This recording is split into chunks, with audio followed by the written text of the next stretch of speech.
여러분 반갑습니다. 네, 우리 보험법, 음성법, 네, 14주차. 벌써 종강이 다가왔습니다, 여러분. 그쵸? 예, 개강한 지가 벌써 그제 같은데, 벌써 종강이라니까, 네, 좀 세월이 유수와 같다. 예, 그래서 여러분들은 세월이 빨리 가는 것으로 느끼는지 아니면 천천히 가는 걸로 느끼는지는 모르겠지만,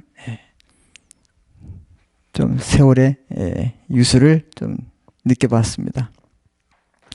어때요, 여러분? 네. 벌써 이제 한 학기가 지나가니까 여러분 잘 따라오고 계셨죠? 예. 많은 이제 수고를 하셨고, 저나 여러분이나 어떻게 해요? 서로 이제 응원의 박수를 좀 치고 싶습니다. 여러분 상당히 많이 고생했습니다. 자, 그렇고 이제 14주차 우리 이제 수업을 좀 하면서 이제 이야기를 좀 해보도록 하겠습니다. 이제 뭐 기말고사의 얘기는 이제 별도가 있으면 제가 이제 교육 시스템이나 여러분에게 이제 문자로 알려드리겠습니다. 아셨죠? 자, 그렇게 알고 계시고, 우리는 이제 14주차 마무리 수업을 좀 해보도록 하겠습니다. 자, 오늘은 뭘 공부하냐? 해상기업 활동에 대한 해상 물건 운송에 대한 책임을 이제 우리가 공부한다. 맞습니까? 예. 책임. 이제 여기를 이제 공부할 차례다. 자, 그래서 이제 총설적 이야기가 우리 1124쪽에 나와 있는데요. 찾으셨어요, 여러분? 예. 1124쪽인데.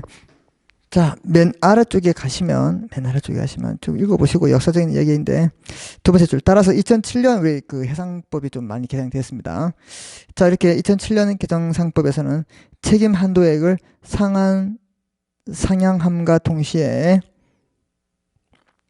중량에 따라 책임 제한 제도를 도입하게 되었습니다. 그래서 뭐 그런 제도가 들어왔다. 그거 잠시만 그 상황만 여러분에게 알려드리려고 좀 받고 다음 페이지 보시면 해상 물건 운송인의 손해배상 손해배상 책임은 육상 운송인과 비교할 필요가 있다 이 말입니다. 해상 운송의 특수성에서 운송인을 더 보호하는 방향으로 규정되어 있다. 누구를? 육상 운송인보다는 해상 운송인을 더 비교한다. 이건 우리가 저번 주차 마지막 시간 제가 좀 약간 이제 여러분에게 어필했던 것 같아요. 자, 그래서 양자 모두 가실 책임주의예요. 그래서 우리 육상 그래요. 책임과 뭘 비교해야 되냐면 육상 물건 운송인 책임. 여기에도 우리 상법 135조의 과실 책임이에요. 과실 책임. 과실 책임. 그 다음에 뭐 136조의 고가물 책임. 137조의 손해배상액.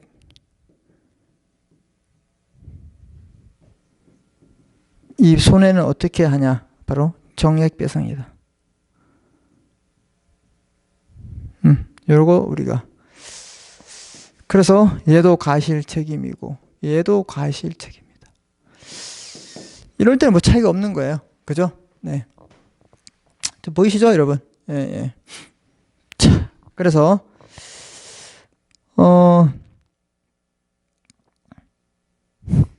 그다음 입증 책임은 운송인 측에서 부담시키고 있는 것은 독립하다.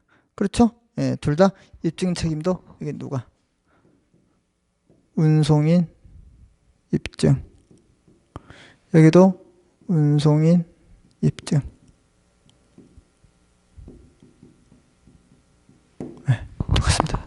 자, 차이점 보시면 그러나 해상 물건 운송의 책임은 가망 능력주의 의무 위반, 상사 가실 있는 경우에만 발생하고 과실 및 상사 가실이에요. 그래서 항해 가실 및 선박 하자가 있는 경우에 원칙으로 발생하지 않는 점이 특징입니다. 손해배상액이 정액배상주의에서 다시 제한된다는 점 등에서 육상 물건 운송에 대해서 훨씬 경감되어 있다. 별표 치십시오. 예. 그래서 얘보다는 얘가 이렇게 책임이 경감되어 있다. 이렇게 보시면 됩니다. 누가? 예. 이런 점에서. 자, 책임의 발생 원인 보세요. 책임의 주체 1번 해상 물건 운송과 관련해서 발생한 손해에 대한 책임 부담의 주체는 해상 물건 운송인이겠죠. 그래서 해상 물건 운송인. 따라서 해상 물건 운송을 하는 해상 기업 주체는 모두 책임의 주체가 된다.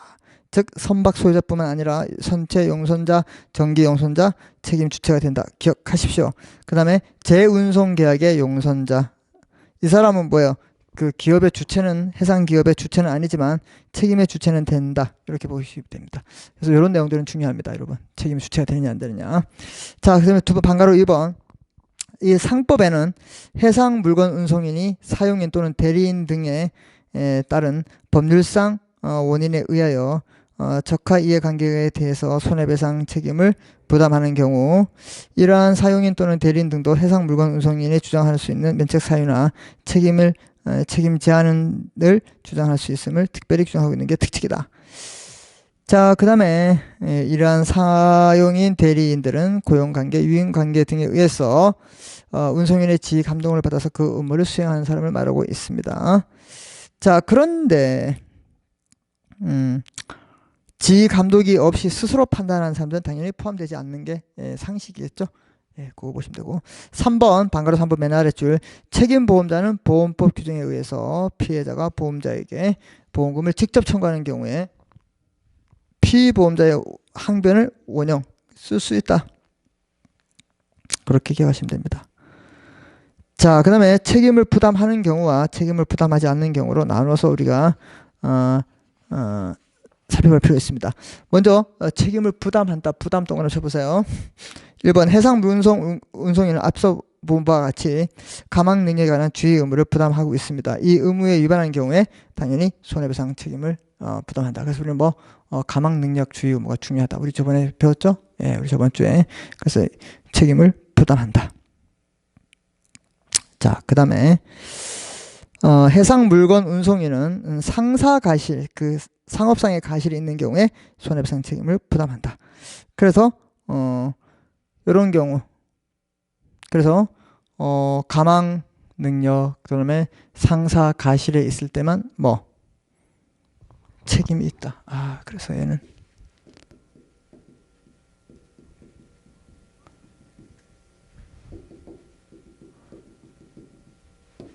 이럴 때만 책임이 있다.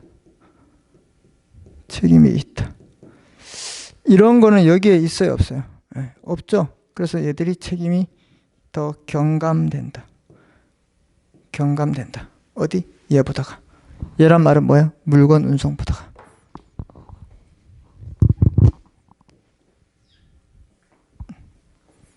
얘들과 비교했을 때.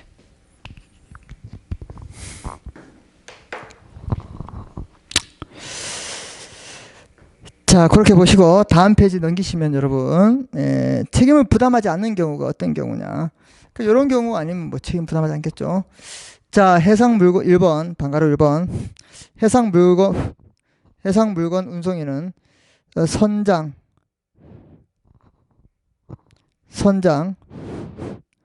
갑자기 제가 또 이 마이크가 꺼진 줄 알고 놀라가지고 계속 풀고 있습니다. 그럼 또 이어폰 듣다가 뭐야 이렇게 하면 안 되고 여러분.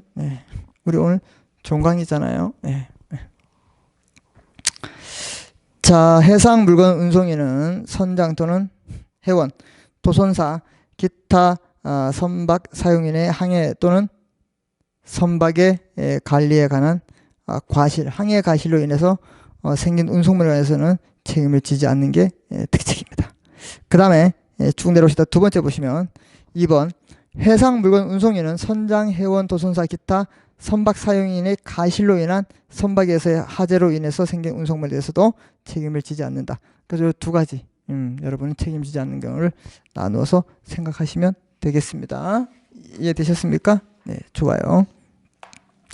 자, 그 다음에 다음 페이지에 보시면 고가물인 경우 송하인이 해상 운송에게 운송을 위탁할 때 이를 불고지한 경우에 그 고가물의 멸실, 훼손 또는 연착으로 인한 손해배상에 대해서 운송인은 자기 또는 그 사용인의 악의인 경우를 제외하고는 면책된다. 요거는 똑같아요. 어디? 우리 육상 운송에 대해서 136조에 보면 고가물에 대한 책임이 있습니다.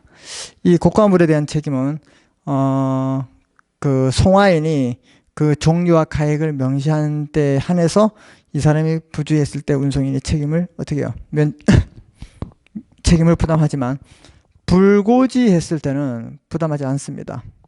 그런데 또 문제가 되는 게 뭐냐면 우연히 얘가 고가물인 걸 알 수가 있는 경우가 생깁니다. 이럴 때 어떻게 할 것인가? 그래서 이게 학설은 그래도 책임을 지지 않는가 이렇게 되어 있어요. 그래서 여기 우리 해상 물건에서도 이 고가물에 대해서는 어떻게 해요? 명시를 하라 이렇게 되어 있다. 이해됐습니까? 고가물에 대해서는 명시를 하세요. 그래서 이렇게 되어 있는 점을 여러분들이 좀 알고 계셨으면 좋겠습니다. 이해됐습니까?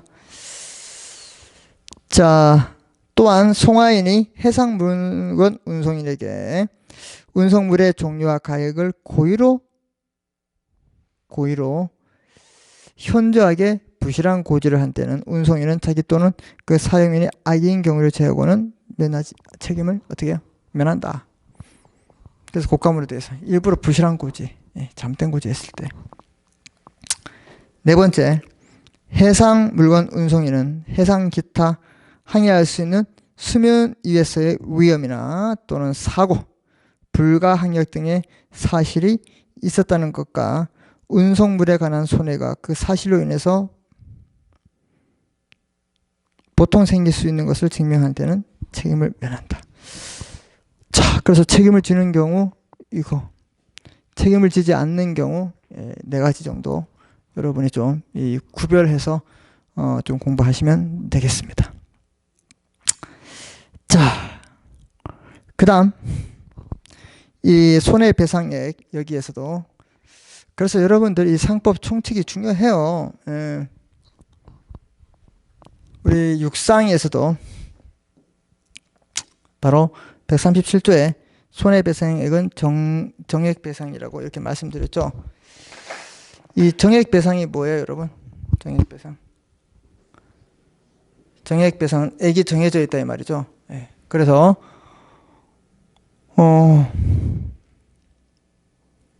운송물이 전부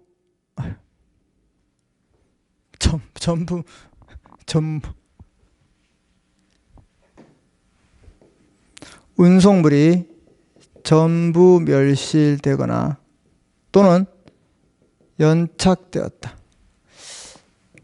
자, 오늘 물건이 도착했는데 전부 멸실됐어요. 그럼 도착할 게 있습니까? 없습니까?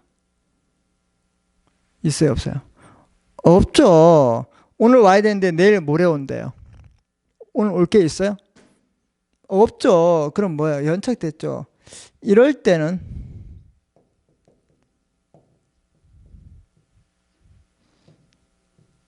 인도할 날의 도착지 가격에 의해서 손해를 배상해야 한다 이 말입니다. 우리 육상 지금 운송에서 이렇게 했어요. 몇 조? 137조에서. 지금 육상 물건 운송이에요. 두 번째, 일부가 이거 보이나 모르겠네. 파란색이. 좀 중요하기 때문에 다시 할게. 일부 멸실 또는 훼손. 일부가 멸실되고 훼손됐을 때 오늘 뭐가 도착했어요. 근데 일부가 훼손됐어요. 여러분 택배를 시켰는데 택배에서 조그만 종이가 상처가 나 있었거나 택배 아니면 또 물건이 찌그러 있으면 여러분 좋아요? 훼손돼 있어요. 좋아요? 안 좋잖아요. 그럼 일단 훼손됐든 일부가 없어졌든 오늘 도착한 건 있어요? 없어요? 오늘 도착한 건 있습니다, 여러분. 오늘 도착한 게 있어요. 그래서 인도한 날의 도착지 가격에 의합니다. 그래서 여러분들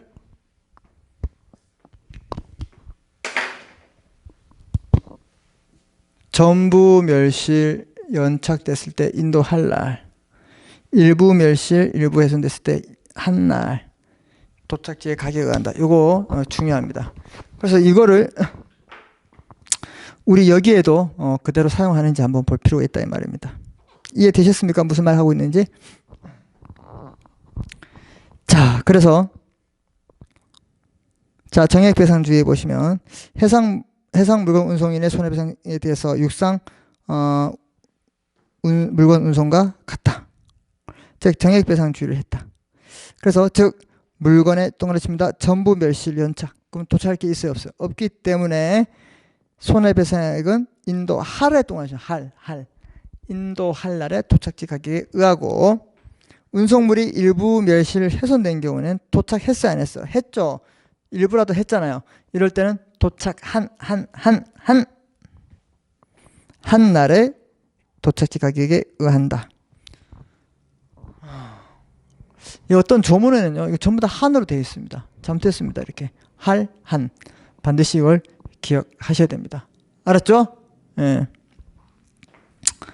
자, 이러한 특칙은 운송인의 경과실로 인해서 손해가 발생한 경우에만 적용됩니다. 경과실. 운송인의 고의나 중과실로 손해했을 때는 적용되지 않습니다. 뭐 경과실에서만 이것들을 우리가 인정해 준다.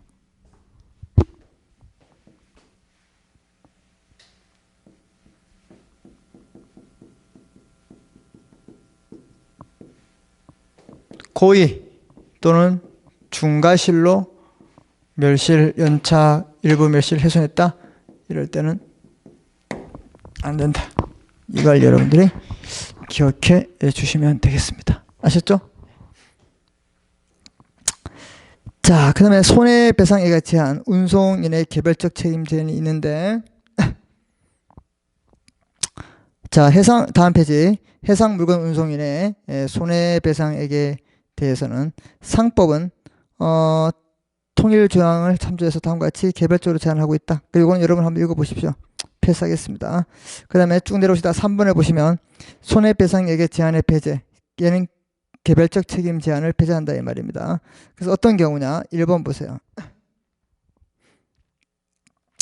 운송물의 멸실, 훼손, 연착으로 손해가 운송인 자신의 고의 또는 운송물의 멸실, 훼손 또한 연착으로 인한 손해가 생길 염려가 인식하면서도 무모하게 한 자기나 부작위로 인해 생길 때는 운송인은 이래서 발생한 모든 손해에 대해서 책임을 부담한다. 요거 여러분이 기억하십시오.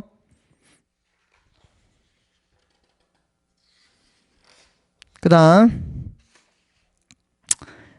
맨 아랫줄 1129페이지 맨 아랫줄 운송인의 운송에 관한 임무 해태로 인해서 운송물의 멸실, 훼손 또는 연착 이외의 원인으로 인해서 발생한 손해에 대해서 민법의 일반 원칙에 의해서 운송인의 손해배상의 범위가 정해집니다. 자, 그 다음에 세 번째 송화인이 운송인에게 운송물을 인도할 때 그 종류와 가액을 고지하고 선화증권 기타 운송계획에 증명할 수 있는 문서를 이를 기재한 경우에는 당해 문서에 기재된 가액에 따라서 배상함으로 책임 제한이 인정되지 않는다. 왜? 그 문서에 의하게 되기 때문에 그렇게 보시면 됩니다. 그 다음에 고가물에 대한 특칙이 되겠습니다. 송화인이 고가물의 운송에 위탁할 때 그 종류와 가액을 명시한 경우에 한해서 손해배상 책임이 부담한다. 불고지한 경우에 앞에서 본 같이 면책된다. 불고지한 경우도. 그리고 송화인이 곡감물에 대해서 고의로 부실한 교지를 한 때는 그래서 운송인은 면책된다. 알겠습니까? 거의 뭐 육상 물건 운송인과 거의 똑같아. 이렇게 보시면 됩니다. 자, 불법행위와의 관계. 해상 운송에서 상법은 운송인의 면책 사유나 책임 제한에 관한 규정을 운송인의 불법행위 책임에서도 적용한다는 명문 규정을 두고 있습니다. 그래서 육상 운송인의 채무 불이행 책임과 불법행위 책임의 관계에 대해서 청구권이 결합하느냐, 법조 경합설이냐. 즉 이게 무슨 말이냐. 청구권이란 말은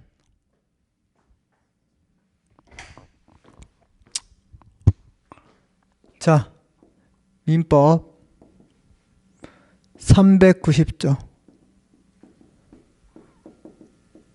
채무를 이행하지 않아 가지고 채권이 발생합니다. 이런 채권, 바로 청구권이 발생하죠.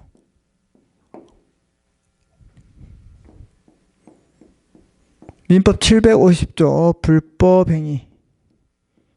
불법행위 인해서 채권이 발생합니다. 여기도 청구권이 발생합니다. 이해됐습니까? 예. 왜? 네가 돈을 빌려갔으면 갚아야 되는데 안 갚기 때문에 이자, 지연 이자 같은 것들 손해배상 청구권을 행사할 수 있다. 그러니까 청구권이 얘는 법률 행위에 의해서 청구권이 발생하는 거고 얘는 법의 규정, 법률의 규정에서 발생합니다. 그래서 청구권이 두 개 나오네. 청구권이 경합한다.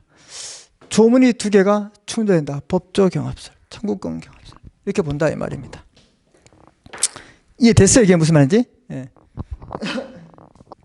자, 그래서 자, 육상 운송인의 채무 불이행 책임과 불법행위 책임에 관해서 청구권이 경합하기 때문에 청구권 경합설이다. 두 개 나오잖아요. 그 다음에 조문이 법조 경합설이다 대립하고 있는데 해상 물건 운송의 경우는 결과적으로 법조 경합설에 따른 일법한 것으로 유지하게 된다. 그래서 우리는 이제 법조 경합으로 보고 있다. 뭐 이렇게 보고 있는데 글쎄 판례 같은 경우에는 청구권 경합설로 봅니다. 법률의 행위에 의해서는 청구권이냐, 법의 규정에 의한 청구권이냐.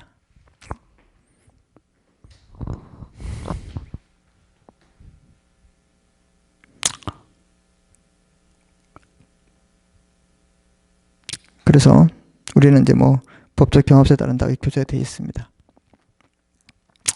그다음에 선주의 유한 책임과의 관계가 있는데 운송인은 운송물에 관해서 손해배상 책임을 제한을 규정한 797조의 선박 소유자 등의 유한 책임을 규정하고 있습니다. 책임 한계가 있다 이 말이죠. 네.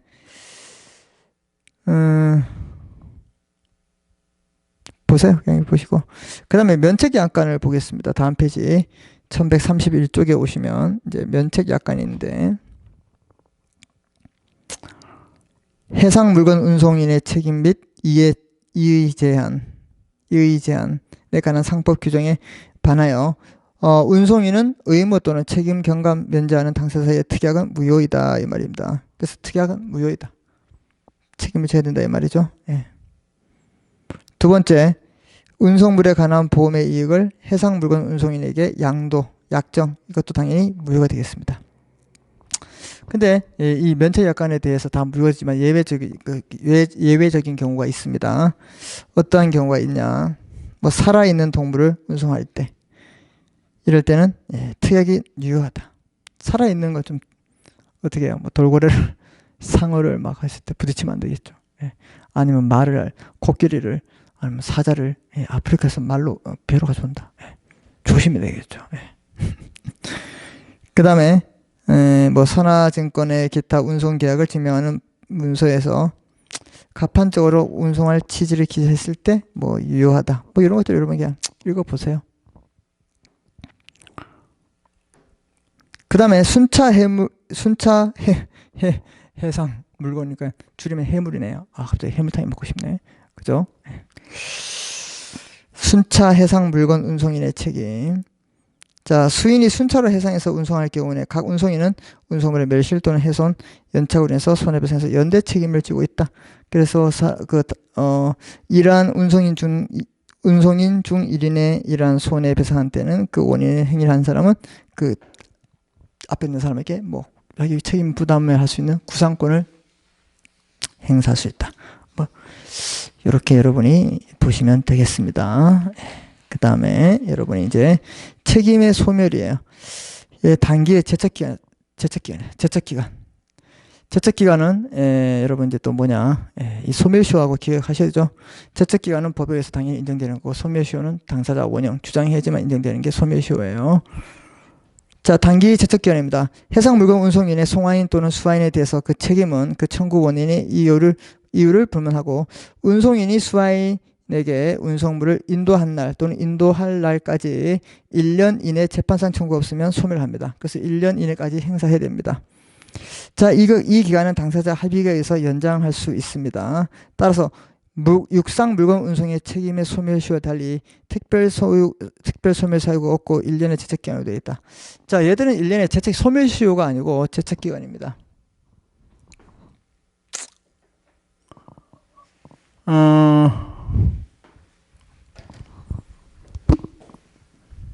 책임의 소멸은 제척기간이다. 소멸시효. 얘들은 책임의 소멸이 뭐냐? 소멸시효다. 그래서 소멸시효 같은 경우에는 소멸시효가 되었다는 것을 당사자가 주장해야 되지만, 이 제척기간 같은 경우는 법원이 알아서 판단해 줍니다. 직권조사사항이다. 그거 기억하시면 됩니다. 지금 무슨 말 하고 있는지 아세요? 예, 소송법에서 배우고 이런 것들 잘 아셔야 됩니다.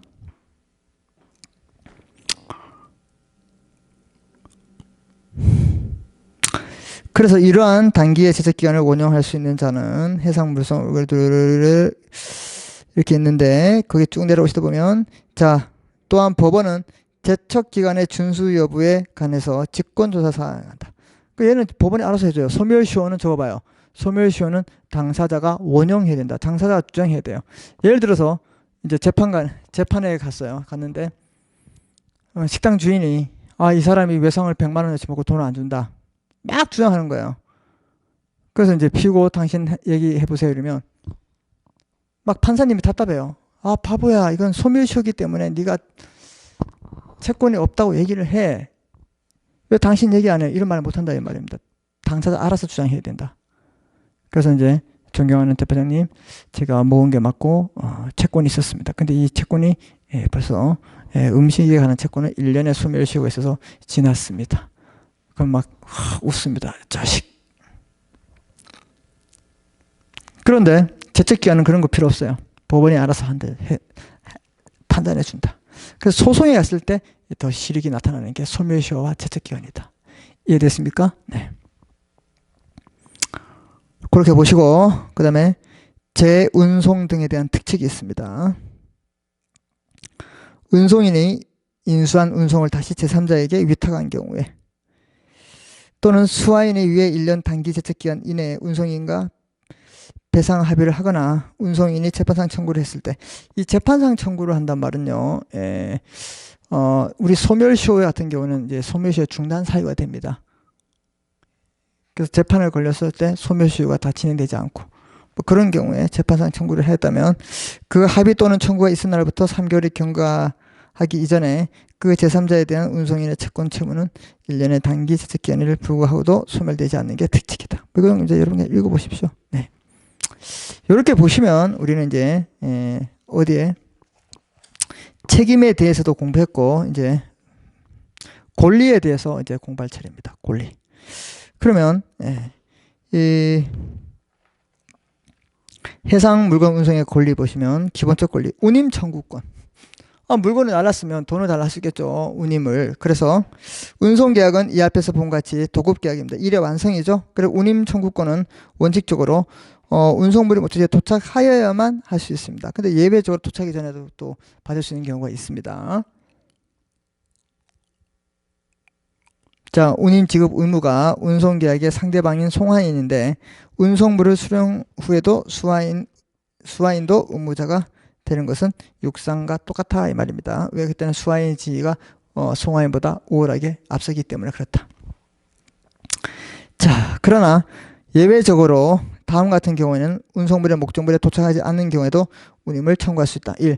운송물의 전부 또는 일부의 성질이 하자 또는 용손자나 송화인의 가실로 멸실이 난 때는 운송인은 운임의 전액을 청구할 수 있습니다. 이걸 전액 운임 이렇게 하고 있습니다. 두 번째, 선장이 항해 개선 비용 등을 지급하기 위해서 선박의 적하 공동 위협을 면하기 위해서 운송물을 처분한 경우가 있습니다. 이럴 때 전액운임. 그 다음에 항해 중에 침몰하거나 멸실, 포획 사유에 의해서 운송을 계속할 수 없을 때 운송인은 수화인에 대해서 운송물의 가액을 한도 내에서 운송 비율에 따른 운임을 청구할 수 있다. 비율운임이다. 그래서 동그라미 치서 비율운임, 전액운임, 전액우임. 네 번째, 운송인은 운송계약이 해제 또는 해지된 경우에도 일정한 경우 전부운임, 비율운임을 청구할 수 있다. 알겠습니까? 네, 이러한 특별한 경우에는 어떻게 도착하지 않아도 할 수 있다. 여러분이 그렇게 보시고. 자, 3번. 운임액은 계약 또는 간행에 의하지만 상법은 해상 운송의 기술적 성격을 고려하여 특별히 다음과 같은 보충 규정을 두고 있습니다. 뭐 그런 건 여러분 읽어보시고. 그 다음에 또 두 번째, 부수 비용을 청구할 수 있겠죠. 그 다음에 담보권도 행사할 수 있습니다. 담보권. 그래서 해상 운송인은 수화인이 운송물을 수령할 때는 운임, 부수비용, 채용금, 기타 가액에 따른 공동훼손, 해난구조로 인한 부담. 공동훼손과 해난구조 같은 건 어디에 배워요? 해상기업의 위험에서 배우죠. 이럴 때는 어떻게 된다고요?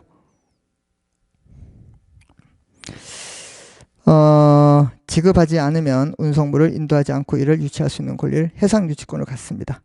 유치권은요, 우리 민법에서 유치권은 우리가 이제 뭐 세탁소에 물건을 맡겼다. 그 물건과 관련된 그 유치권을 행사할 수 있는데, 우리 상사 유치권 같은 경우는요, 이 유치물과 관련 없는 거를 다른 걸로 담보를 맡길 수 있다 이 말입니다. 알겠습니까? 그래서 결련성을 요하지 않는 게 특징이고, 민법은 결련성을 요한다. 근데 여기에서는 특히 뭐냐면 유치 목적과의 결련성을 요한다는 게 특징이다 이 말입니다. 그래서 민법하고 똑같아요. 아셨죠? 예. 상법인데 왜 민법하고 똑같는가? 예. 그 목적물이 중요하기 때문에 그렇다. 예. 이렇게 보시면 됩니다. 그래서 민사주권과 같고 상사주권과 구별된다. 그걸 좀 여러분이 기억하시면 되겠습니다. 또한 해상 물건 운송인은 운임, 부수비용, 채당금 이렇게 했을 때 법원의 허를 얻어서 경매에서 우선 변제받을 권리가 있습니다. 부수적 권리가 있습니다. 그 읽어보시고, 여기도 제척기간이 있네요. 1년이라는 제척기간이 있습니다. 그래서 그런 것들을 보시면 이 기간이 나옵니다. 자, 그 다음에 이 종료, 어떨 때 종료될 것인가? 송화인의 임의 해제가 있어요. 또는 해지가 있죠. 발항 전에 임의 해지가 있습니다. 그래서 계품 운송 계약에서 송화인은 다른 운송인의 전원 또 공동으로 한 경우에 한해서 그렇고, 단일 항해의 경우에 운임의 반액을 지급하고 발항 전에는 계약을 해지하거나 왕복 항해의 경우에는 운임의 3분의 1을 지급하고 해양 전에 계약을 해지할 수 있다. 이럴 때 종료가 되는 겁니다. 발항 후에 임의 해지가 있는데, 그 위에 좀 다른 송화인의 전원과 공동을 하는 경우가 아니면 송화인은 발항 전에 계약을 해지 또는 해지한 때에도 해제 또는 해지한 때에도 운항의 전액을 지급할 수밖에 없습니다. 자, 발항 후에 임의 해지. 자, 송화인은 발항 후에도 운송 계약을 해지할 수 있습니다. 발항 떠난 후에도. 자, 이때 해지 요건을 발항권의 해지의 경우와 같으나 이를 위반한 법적 위약금에 언제나 운임 전액을 지급한다는 것이 특징입니다. 그 위약금.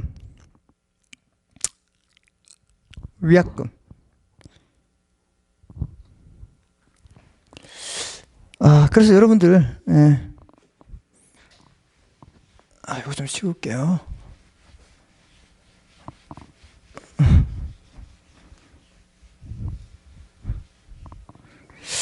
우리가 뭐 위약금 이런 말 쓰는데, 계약금,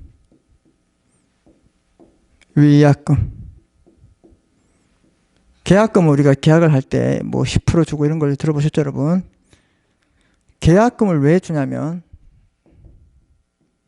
해약이 될 수 있기 때문에 해약금으로 추정합니다. 계약금을 우리가 해약금으로 추정되기 때문에 준다. 위약금은 우리가 페널티, 축구에서도 우리가 페널티 있죠. 예? 그런 페널티가 나오는데, 이런 위약금은 손해배상액으로 추정합니다. 그래서 우리 위약금을 문다 했을 때 이거 손해배상액이에요. 손해배상. 그렇게 추정합니다. 그래서 계약금은 해약금의 성질이 있고 위약금은 손해배상 성질이 있다. 이런 거 여러분 기본적으로 좀 알고 계십시오. 아셨죠? 네. 자, 그래서 이렇게 발행 후에 임의 해지 같은 경우는 이 법정 위약금으로서 법정 위약금은 무슨 뜻이다? 손해배상액을 보기 때문에 이것은 전부 지급을 어떻게 해요? 운임일 전액을 지급해야 된다. 자, 그 다음에 이제 불가항력에 의해서 종료될 수 있겠죠. 그래서 송화인이 이제 임의 해지 그만둡시다 이렇게 할 수 있고, 그 다음에 불가항력으로 뭐 배가 침몰되거나 이렇게 해서 어떻게 해요? 안 되죠. 자, 발행 전에 임의 해제. 발행 전에 항해 또는 운송이 법령을 위반하게 되거나 예컨대 항해 금지, 해상 봉해, 해상 봉쇄 등 불가항력, 천재지변, 전쟁 등 인해서 운송계약의 목적을 달성할 수 없을 때는 각 당사자는 자, 또 하십니다. 각 당사자예요. 누구예요? 그러면 송화인과 운송인을 말하고 있겠죠. 각 당사자는 운송계약을 해제할 수 있다. 이 경우에 송화인은 공동운임을 지급할 필요가 있을까 없을까? 당연히 없죠. 예. 발행 후에 임의 해지가 있는데 발행 후에 운송 중에 항해 또는 운송이 법령에 위반하거나 불가항력으로 인해서 운송계약의 목적을 달성할 수 없게 된 때에도 각 당사자는 운송계약을 해지할 수 있다. 이때는 운송 비율에 따라서 지급한다. 운송 비율. 이렇게 여러분이 알고 계시면 됩니다. 자, 그 다음에 이제 이 물건 운송에 대해서 임의 해제 하는 방법이 두 가지 방법. 송화인에 의해서 불가항력. 그 다음에 당연히 법에 의해서 종료되는 법정 종료 사유. 다음 페이지 보시면 해상 물건 운송 계약은 발행 전이든 발행 후이든 불문하고 선박이 침몰 또는 멸실한 때 또는 수선할 수 없게 된 때, 포획된 때, 그 다음에 불가항력으로 멸시된 때는 당연히 종료한다. 이 법에 정해져 있습니다. 이해됐습니까? 자, 이때 1 내지 3의 사유가 항해 도중에 생긴 때는 송화인의 운송 비율에 따라 현존한 운송물의 한도 내에서 지급하면 되고 4의 경우에는 운송임을 지급하지 않아도 된다고 되어 있습니다. 법문에. 그래서 이렇게 보시고 그래서 우리는 지금 해상기업 활동에 대해서 해상 물건 운송을 공부했고요. 이제 앞으로 이제 거의 다 끝났습니다. 그래서 이제 여객 운송, 그다음 이제 선화증권, 그다음에 용선계약, 그다음에 간단하게 선박 우선, 공동훼손 이제 이런 걸 이제 우리가 이제 공부하면 되겠습니다. 아셨죠? 자, 이제 거의 이제 마무리가 돼 가고 있으니까 여러분 힘 좀 내시고 좀 쉬었다 하겠습니다. 아셨죠?